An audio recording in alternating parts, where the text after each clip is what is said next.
The wind screamed across the jagged cliffs of Vekraal Prime, slicing to the steel bones of half-buried war machines and the broken carcasses of beasts long extinct. Black skies crackled with dry lightning, and even the red oceans boiled under the constant strain of the planet's wrath. Survival was not a lifestyle here. It was a religion. General Korik stood atop the scourged spire, his obsidian armor pitted with acid burns and blood. Below him, the shattered remnants of the third tribe limped through the canyon, dragging wounded and salvaged tech behind them. His second, a wiry female named Syrah, approached with hesitation, rare for one who had faced down a lava WIRM without flinching. "They're dying," she said simply, her voice carried away by the wind. "We all are," Korik replied, his eyes fixed on the dying horizon. The sickness had begun in the deep core, spreading like rust across the planet's mantle. Rivers dried. The winds grew hotter, angrier. The air turned poisonous in pockets. It was not a weapon, not a war, just inevitability. Korik's people, the Vekraal, were no strangers to extinction. They had nearly gone extinct 3 times in recorded history. Yet they endured, not through unity, but through domination. Tribes devoured each other. Strength ruled. Weakness bled. It was the way of the Deathworlders. But the end creeping over their world was not one they could outfight. Weeks ago, emissaries had been sent to the Galactic Accord, an act so shameful it required 3 warriors to take their own lives in protest. Aid was requested. Pleas were sent. The Vekraal didn't know how to beg, but they had tried. Silence answered. Until today. A single pod breached the skies, not from orbit, but from a data corridor. It landed without ceremony in the ash flats, kicking up dust in panic. No ship followed. No delegation. Just a small, humming black cube, warm to the touch and inscribed with an ancient earth symbol, a spiral unfolding into a tree. Syrah had wanted it destroyed immediately. It could be a weapon, she insisted. Korik had disagreed, if only because it did not act like one. It projected no field, no signal. It simply pulsed once every hour, like a heartbeat. Curious.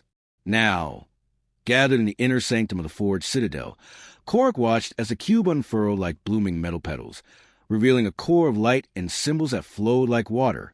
The chamber fell silent. Warlords and tacticians leaned in. Elders squinted. A voice, smooth and deliberate, filled the air. To those who endure, we offer not rescue, but understanding. The words paused like a test. Contained within is a legacy of a species that burned its world 1,000 times and lived. You ask for aid. We offer instead the knowledge of why we did not destroy ourselves. The cube glowed brighter, and a lattice of light formed in the center of the chamber, a map of Earth, shifting through centuries, continents turning green and gray, cities rising and falling in compressed time, battles, floods, revolutions, silence, resurgence. Korik said nothing. Syrah broke first.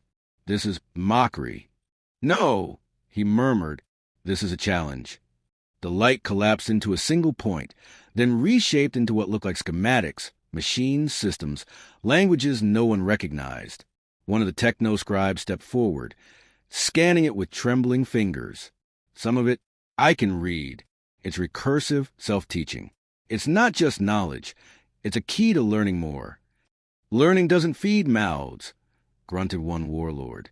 "Nor does death," Korik countered. And that was a question now, wasn't it? Was this cube a lifeline or a noose? No ships had come. No weapons, no medicine, no off-world extraction. Just data. Information that might take decades to decipher, if they didn't die first. And yet something about it struck Korik, like a blade in the gut. Not because it was unfamiliar, but because it was familiar. Not in content, but in purpose. This was how the Vekraal taught survival. By trial, by challenge. The humans, it seemed, had adopted the same brutal code. He leaned forward. Begin the translation. Prioritize agriculture, atmosphere models, environmental repair systems. Kill any duplicate pathways. Strip it down. Syrah hesitated. "You trust this?" "I don't need to trust it," he said. "I need it to be useful." The cube pulsed again, brighter this time. The chamber dimmed, and a new phrase formed in air, glowing faintly in ancient Vekree script. Understanding is survival. It wasn't human arrogance. It wasn't pity. It was a test. And the Deathworlders had never refused a test. Far above the planet, in the silence between stars, unseen satellites blinked once, watching, waiting. Humanity had not come to save. They had come to see what a species like the Vekree would do with the truth. The first simulation failed catastrophically. Within moments of integrating the data protocols from the cube, the prototype terraforming algorithm triggered a cascade that turned the soil into sterile gray crust. Entire plots of experimental ground at the Karth Mesa facility dissolved into dust. The engineer responsible, an elder named Doma, stood trembling before the tribunal, waiting for the lash. But Korik didn't order punishment. He dismissed the tribunal with a single grunt and turned to Doma with a question no Vekree leader had uttered in recorded history. Why did it fail? Doma blinked. The code was recursive. I misunderstood the root logic. It wasn't meant to be installed like a machine. It grows, learns. It corrects us as much as we correct it. Korik leaned forward. Explain. It reacts to our biases, assumes nothing. The more we misunderstand it, the more it shows us how we think. Doma hesitated, breath fogging in the cold chamber. It's not data. It's a mirror. The phrase lodged in Korik's mind like a jagged bone. A mirror. Humanity had sent a reflection, not a solution. He turned away and descended into the underlevels of the forge citadel, where the cube now rested on a dais, surrounded by cables, readers, and young minds. Dozens of scholars, engineers, and children sat in silent circles around it, absorbing its projections. There was no fear in their eyes, only hunger. At the center of them all sat Ralen, barely 16 cycles old. Ralen had deciphered more of the cube in a week than the entire Technosmith Guild had in 2. Thin, reedy, with eyes too large for his skull. He didn't wear armor. He barely wore boots. He spoke when spoken to, and often in questions. And yet every answer he gave restructured their understanding. Korik watched him for a time before stepping closer. Ralen, he said, the name feeling strange in his mouth. What does it say about us? The boy didn't look up. It says nothing about us. Only what we choose to become. That's philosophy. I asked for science. The two are no longer separate. At least not in this data. He turned then, expression unreadable. They call it concordance. A framework, a warning, and a path. Korik's jaw clenched. He'd read that word, too. Concordance. The first section of the cube was filled with historical logs from Earth. Failures, yes, but not of machines or empires. Of minds, of societies, of values.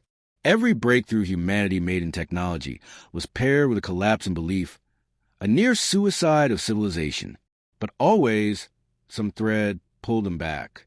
Show me the path, he said. Ralen nodded. The room dimmed, the cube flaring. A simulation appeared, one of hundreds, but this one rendered Vekraal Prime as it could be. Verdant biostructures looped across canyons. Clean rivers flowed through fortified cities. Crops grew on vertical spines, swaying under artificial clouds. It was wrong. It was beautiful. And it was alien. The simulation paused. Ralen stood. This is the future it models, based on current trajectories, based on adaptation. You think this is possible? I think this is inevitable if we survive long enough to understand it. And if we don't, Ralen's eyes were hard now. Then we prove them right. Them, the humans, the species who, instead of sending soldiers or saviors, had sent this insufferable, infuriating challenge. Knowledge without context, power without instruction. And now, as it began to transform the youngest minds in the Vekree, Korik saw clearly what the central conflict had become. Not Vekree against death, not tribe against tribe. It was future against past, and the past was clawing back.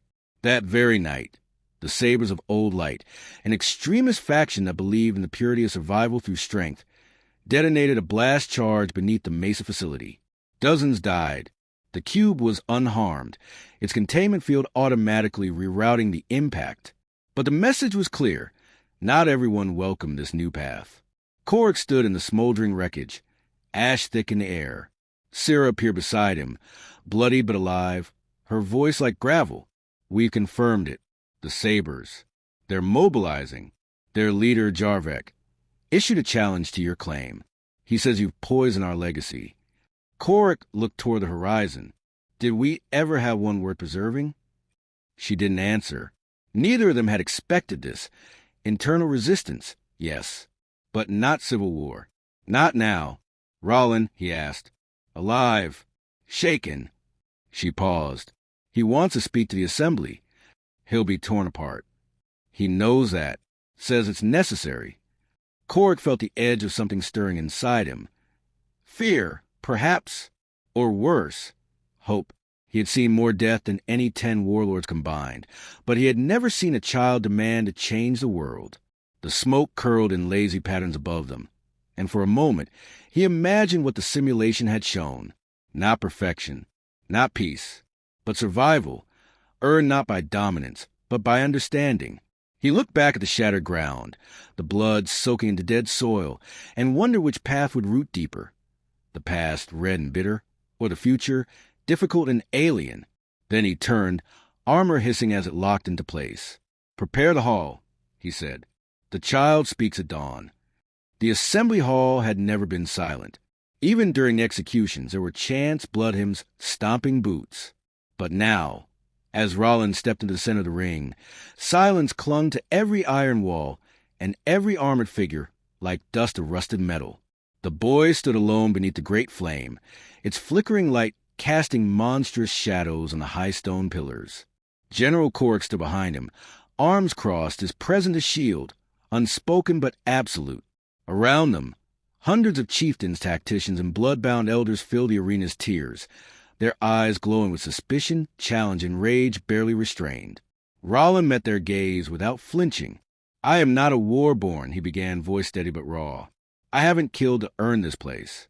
I was not chosen by blood or battle. But I am here because I understand something most of us do not. The world we remember is already dead." A murmur rippled through the chamber. One of the warlords rose, Jarvek, his armor etched with old glyphs, his face a scarred monument to every war of the last 50 cycles. "You speak treason," Jarvek said, voice deep and thunderous. "You spit on the blood that built this hall." "I speak truth," Ralen replied. "The blood you spilled built nothing. It kept us crawling just long enough to watch our world collapse." Gasps echoed, but no one moved. Korik's silence was a sword hanging over proceedings. Ralen continued, lifting a small projector from his cloak.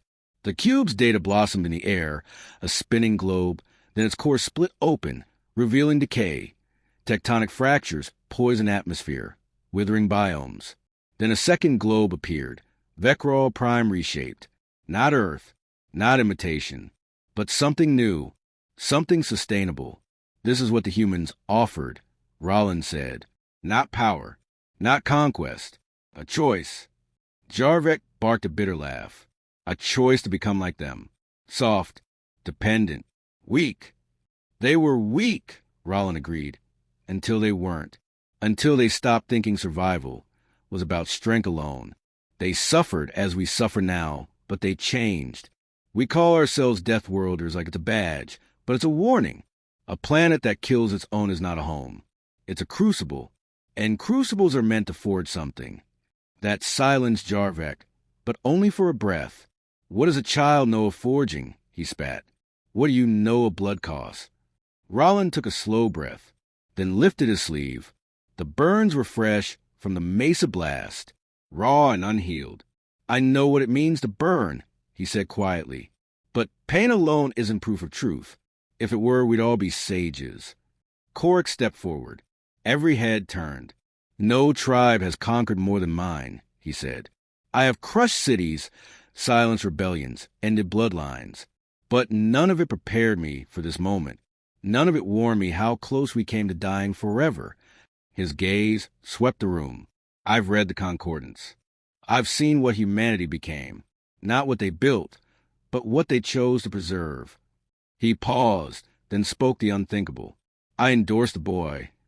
Gasps, shouts, metal struck stone, but none dared challenge him outright. Ralen lowered the projection. You don't have to follow me. You don't have to follow anyone. But you must choose. Adapt or end. The assembly dissolved into factions. Some stormed out. Others gathered to speak, to argue, to understand. A vote would come. But the words had been spoken and the path had been marked. That night, Ralen sat alone atop the Citadel's high wall, watching distant fires flicker in the lowlands. He didn't hear Cork approach, but the general's voice was unmistakable. You made enemies today. I had them already, Ralen said. Now they're just louder. Cork grunted approval. And allies. Some. They were quiet for a time. Below, wind howled through the stone canyons. Finally, Ralen asked, Why did you protect me? Cork was slow to answer. Because I saw myself. The me I should have been. Before the blood drowned it out. Ralen nodded, but his voice was heavy with doubt. What if it's not enough? Cork looked toward the horizon, where the cube's glow still pulsed like a heartbeat. Then we die trying something new. Better that than die repeating the old. Far above, in orbit, a human relay station blinked once, then sent a silent confirmation pulse toward Earth. The test was in motion. The Vekraal had spoken, and the galaxy listened. The winds on Vekraal had changed. Where once they carried the acrid scent of scorched earth and metal, now they whispered to the scaffolding of new spires. Living structures grown from bioengineered seed steel, their roots stretching deep into the wounded planet. The Concordance had taken hold, not as doctrine, but as invitation, a challenge answered by the few who dared imagine survival beyond supremacy. Ralen stood at the heart of the Nexus Grove, where the first integration node pulsed with low, harmonic light. Around him, teams of young engineers, old tacticians, and once skeptical elders worked in coordinated silence, tethered to the cube's evolving algorithms. It no longer projected Earth-like futures. Now it shaped Vekraal potential, hybridizing Deathworld resilience with human adaptability. Syrah emerged from the grove's outer perimeter, sweat gleaming on her brow, her armor traded for the sleek exo-fabric of Concordance field operatives. She no longer needed to shout orders. People listened when she spoke now, because her voice held clarity, not force. They've struck again, she said without preamble. Ralen didn't need to ask who. The Sabers? A supply caravan en route to the high ridge spires. For dead, they left a sigil burned into the transport hull. He clenched his fists. Jarvek is doubling down.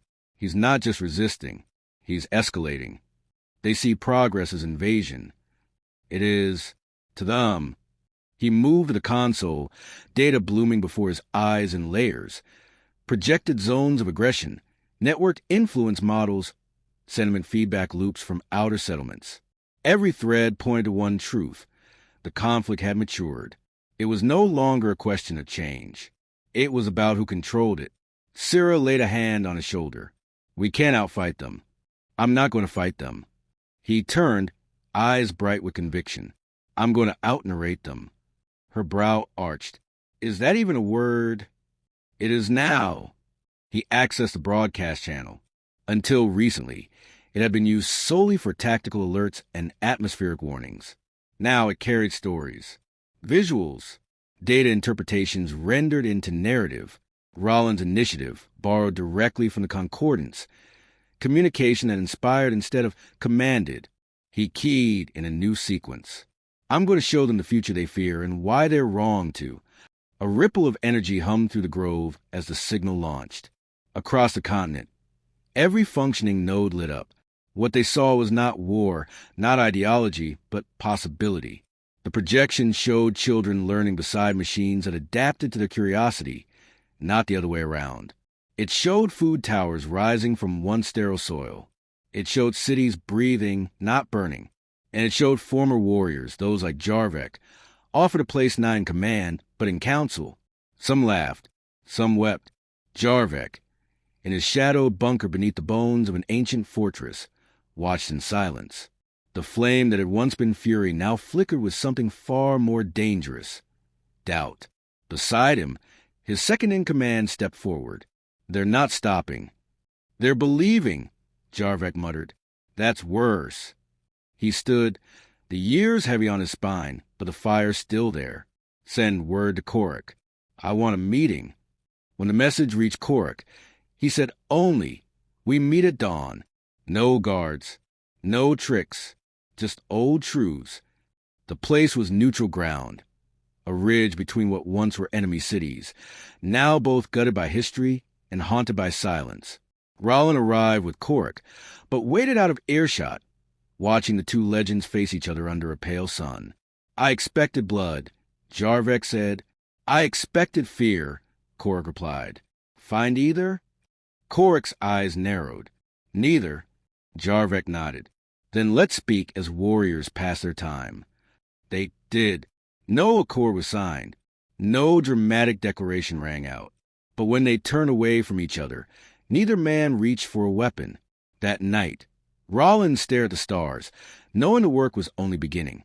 The cube's data still held more questions than answers, more risks than comforts. But it had done what no armada, no invasion, no fleet ever had. It had changed their story. And the humans, those distant, unpredictable catalysts, still waited in orbit, watching, hoping, perhaps, that their gamble had not been in vain. Ralen reached for the uplink beacon and transmitted a single line. "We didn't need your armies. We needed your mirrors." Somewhere, deep in the quiet between stars, the humans replied, "We know. That's why we came."